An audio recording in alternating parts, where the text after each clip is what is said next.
All right, so are you ready to dive into a world of glamour and secrets and a murder that honestly would make Agatha Christie proud? Oh, absolutely. Sounds Well, intriguing. yeah. So we're talking about the death of Julian Carmichael at his own, like, super swanky dinner party. Okay. So picture this, secluded mansion, influential guests, champagne is flowing, Ah, the high life. and then boom, Julian just drops dead after a toast. Oh, wow. Poisoned, of course. Literally. So the question we're going to try to figure out today is who among these like glamorous guests, had the motive and the opportunity to do something like this? Yeah, it's the perfect locked room mystery setup, isn't it? Yeah, like how do you even begin to figure that out? Well, I mean, the mansion, like, practically becomes a character itself. No, totally. Yeah. It isolates all these individuals and their secrets. Uh-huh. What's really interesting to me, though, is that it's not just about finding the killer. Right. It's about sort of peeling back the layers of Julian's world, right? Yeah. A world where appearances are everything. And even the most innocent act can have some pretty deadly consequences. And navigating this whole web of intrigue is Eloise Carter, our intrepid investigative journalist, yeah. who just happens to be at this party. And let me tell you, her background makes her like the perfect person to try to untangle this whole thing. So what's interesting about Eloise is she's not like a seasoned detective. Right. She's not like Sherlock Holmes or anything like that. Exactly. She's a journalist, someone who's trained to observe, ask questions, connect the dots. This sort of outsider perspective allows her to maybe see things that others might miss. Yeah. Especially those blinded by their own relationships with Julian. That's a good point. Yeah. Yeah. And that's exactly what she does, right? Like, while everyone else is losing their minds, Eloise is just like taking it all in. Yeah. The sources even say she's eerily calm amidst the chaos. I can see that. Like, it's almost as if she's, piecing together a puzzle in her mind. Well, that's the hallmark of a great investigator, right? Yeah. To be able to, like, detach from the emotional turmoil and focus on the facts.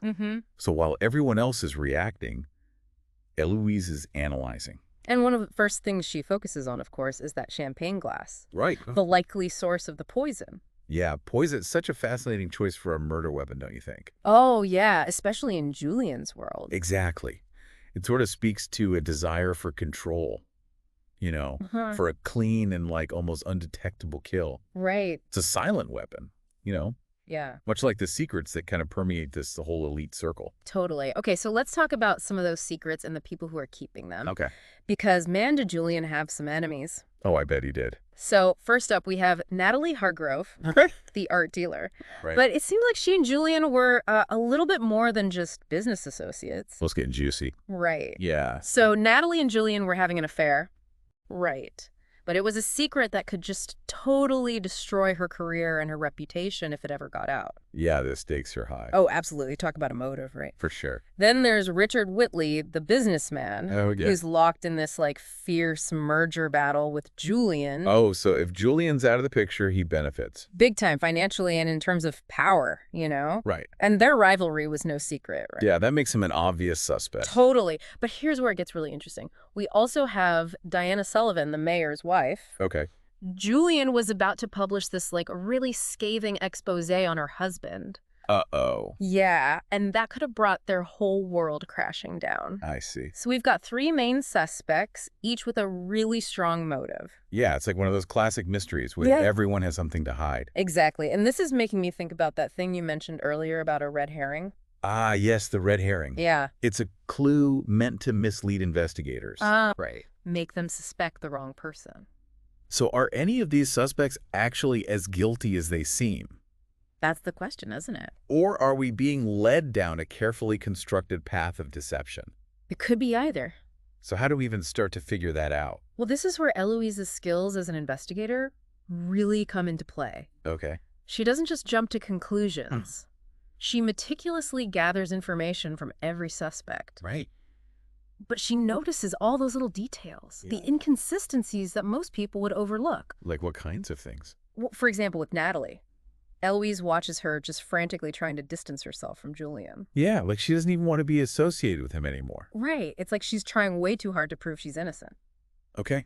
Interesting. Yeah, and that's a key observation because Eloise is probably looking for those micro expressions, Uh-huh. those involuntary movements Right. that betray a person's true emotions. Oh, so like even when you're trying to hide how you feel, it still leaks out. Right. Exactly. It's a technique that investigators often use to spot deception. That's so cool. And with Diana, what does she notice about her? Well, with Diana, there's this moment, it's almost imperceptible, Okay. but Eloise catches this like flicker of panic Mm-hmm. just beneath Diana's normally composed facade. Wow. So even the tiniest details can be important. Oh, absolutely. Body language, slips of the tongue. Those often hold the key to unraveling the whole case. It's like Eloise is putting together this massive jigsaw puzzle, isn't it? It is. All these little fragments of information, Uh-huh. and she's looking for those connections that are going to form a clear picture. And that's the difference between a good investigator and a great one. Oh, interesting. It's not just about gathering the information, Right. It's about understanding what it means, Yeah. connecting the dots, seeing the patterns that everybody else misses. And in this case, it all leads back to the champagne. Yes, that seemingly harmless detail of who was nearest to that bottle when it was opened becomes crucial. Right, because at a party, people are moving around. Exactly, mingling, getting their own drinks. It would be so easy for someone to tamper with that bottle. And not get noticed. Exactly, and Eloise remembers something very specific. What's that? She recalls that it was Richard Whitley standing closest to the champagne when it was first opened and poured. Oh, wow. Okay, so that's a pretty big deal. It is. It means Richard had the opportunity to poison that champagne before Julian ever touched his glass. So the pieces are starting to come together. They are. We've got a suspect with a strong motive and the opportunity to pull it off. We do. But suspicion isn't enough to convict someone, is it? It's not. Eloise needs proof. So how does she get that proof? Well, that's where her understanding of human behavior is going to be really important. Okay. She knows that even the calmest person can crack under pressure. Right. The key is to apply that pressure in just the right way. Oh, so she needs to get him to slip up. Exactly, without making him feel trapped. This is like a game of psychological chess. It is. She's carefully planning her moves, Yeah. anticipating Richard's every reaction. What's interesting is that she doesn't just go straight for the jugular, No, she takes a much more subtle approach. How so? Well, instead of directly accusing him, Eloise engages him in conversation, seemingly casual. Okay. But she's probing his relationship with Julian, Right.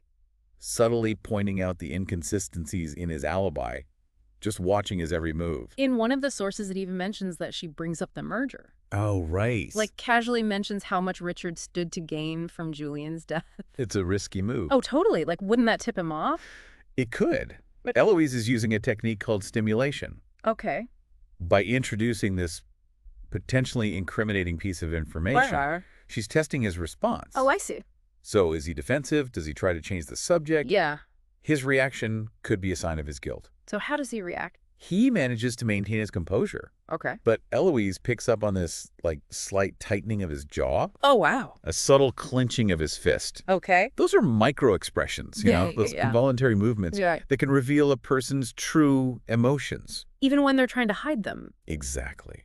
Wow. It's fascinating how much we give away without even realizing it. Isn't it? You think you're totally in control, but your body betrays you. Our subconscious has a way of doing that. So Eloise is picking up on these little cues. She is. But she needs more.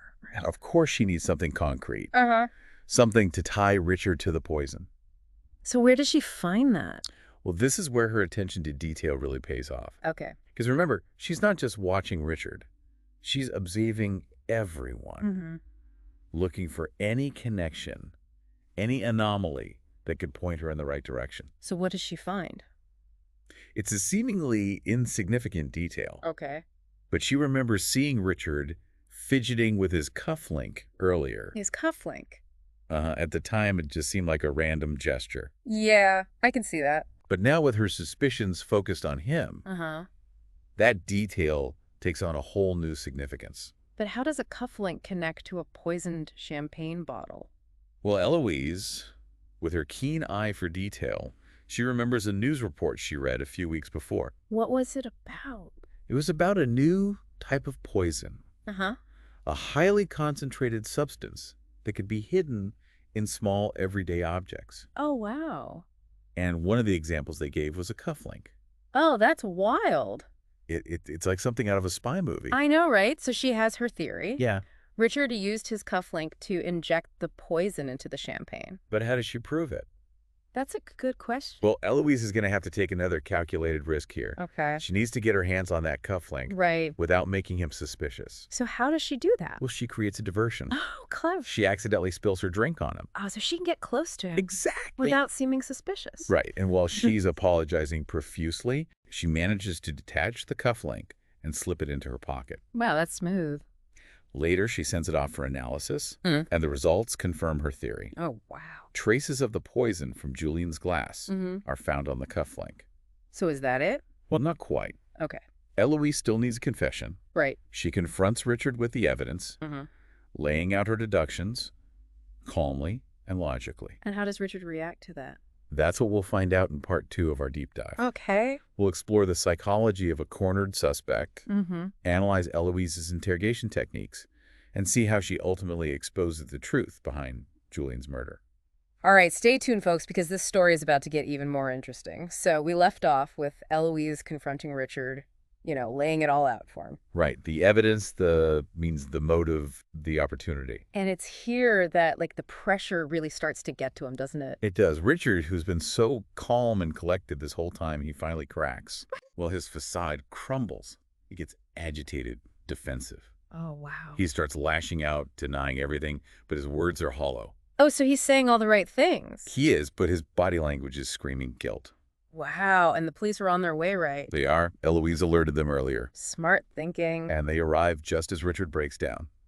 So he confesses. He basically confesses, yeah. Wow, what a moment. It's like watching a house of cards just totally collapse. It is, but even with a confession, there's still a question that kind of lingers. Yeah, why? Why would a successful businessman like Richard risk everything for a merger?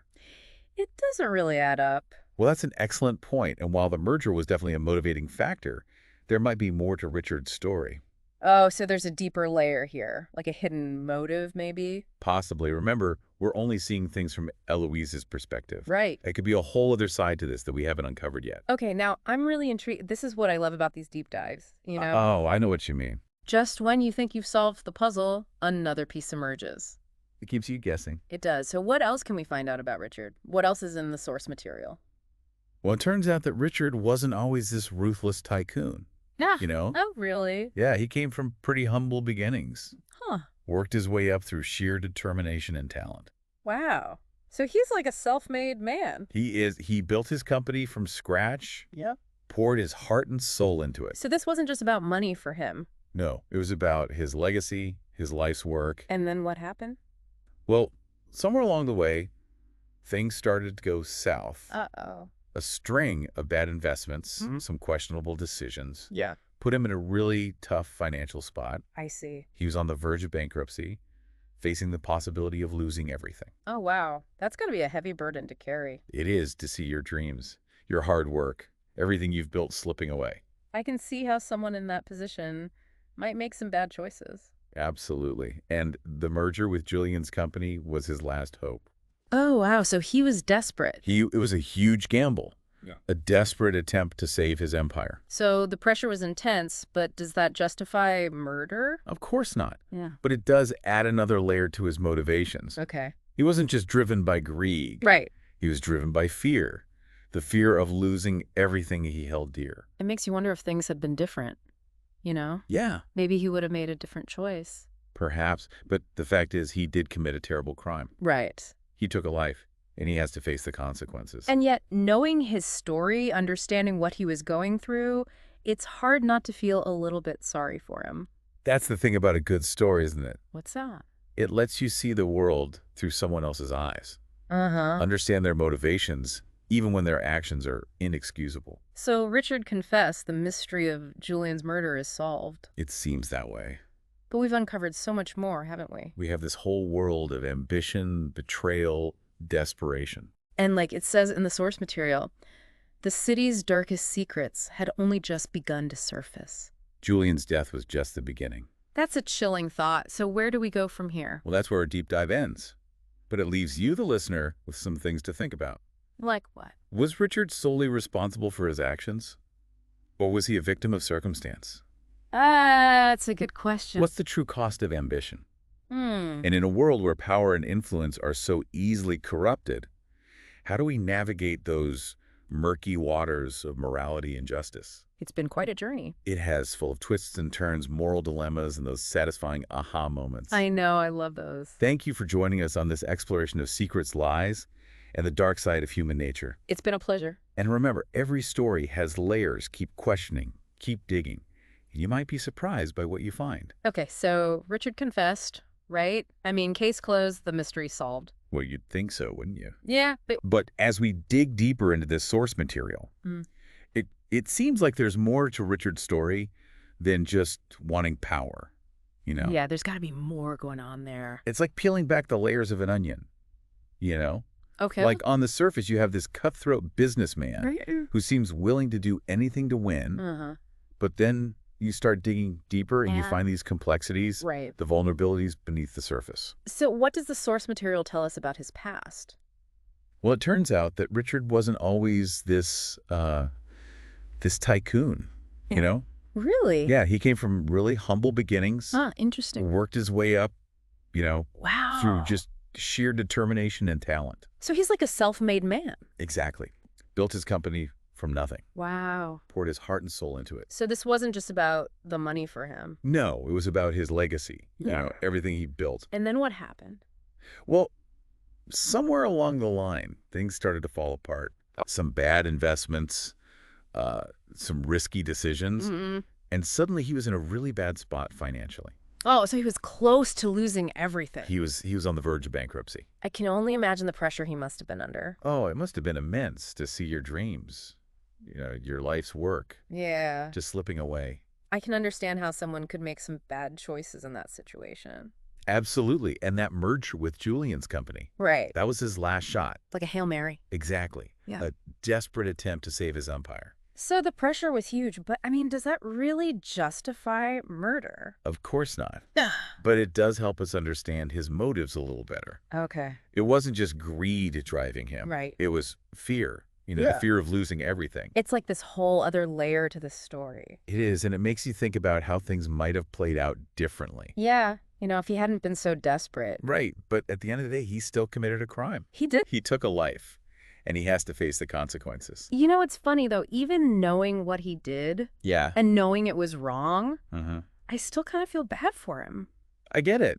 I mean, that's the power of a story, isn't it? Yeah, you're right. It allows us to see the world from someone else's point of view, Mm-hmm. even if we don't agree with their choices. Okay, so Richard's confessed. Yes. We know who killed Julian, do. but it feels like we've uncovered so much more than that. We've gotten a glimpse into this whole world Yeah. of ambition and betrayal and the lengths people will go to protect what they have. It's like that line from the source material. The city's darkest secrets had only just begun to surface. Julian's death was just the tip of the iceberg. And that's where we leave it, folks. For now. But as always, we want to leave you with some things to think about. Absolutely. Like, was Richard completely responsible for his actions? Or was he a victim of his circumstances? Good question. What is the true cost of ambition? And how do we navigate this world, you know? Yeah. Where power and influence